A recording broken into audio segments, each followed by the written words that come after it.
demande-lui beaucoup. Partout en Renault 4, elle ira jusqu'au bout.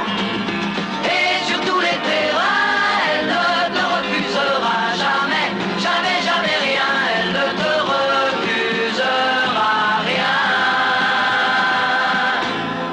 En 2011, l'année prochaine, nous fêterons les 50 ans de la 4L, l'une des voitures les plus populaires sans doute avec la 2 chevaux.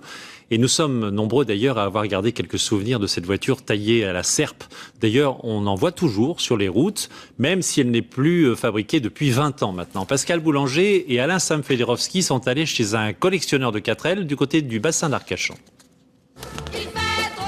Pendant plus de 30 ans, c'est à Billancourt qu'elle a été fabriquée. Près de 8 400 000 modèles. C'est le record absolu de voitures fabriquées en France. Beaucoup plus que la 2 chevaux et ses 3,7 millions. Et puis un jour, le 27 novembre 1992, la production des 4L s'est arrêtée. Dans le bassin d'Arcachon, un passionné possède 3 modèles rares. Celui-ci a vraiment 50 ans et s'appelait au départ Renault 3 pour ses 3 chevaux fiscaux. Le nom a évolué un peu plus tard. Dès le lancement de la Renault 4 en 1962, il y a eu donc la R3 de base, la R4 de base et la fameuse R4L, L pour luxe. Et la dernière 4L, en fin de compte, a été produite en 1965. Mais c'est resté dans l'affectif des gens et tout le monde a appelé cette voiture la 4L. Et le vrai plaisir, bien sûr, consiste à faire vivre la 4L. Voilà. Et le bruit caractéristique de la 4L, la première, on la tire et on avance. Levier de vitesse, moteur, volant, tout reste à l'identique. Le collectionneur met un point d'honneur à récupérer les pièces d'origine afin de restaurer des modèles qui racontent une histoire.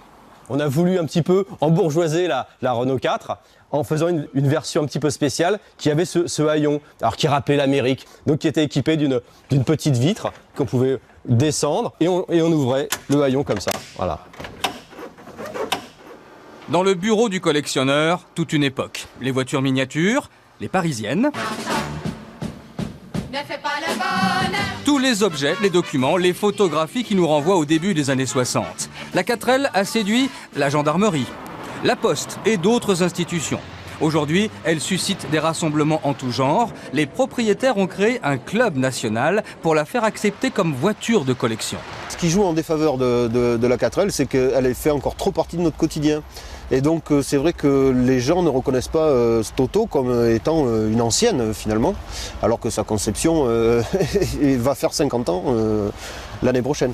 En 2011, la 4L sera célébrée dans la presse. Beaucoup d'événements sont prévus toute l'année. L'un des plus importants sera Rétromobile, début février à Paris.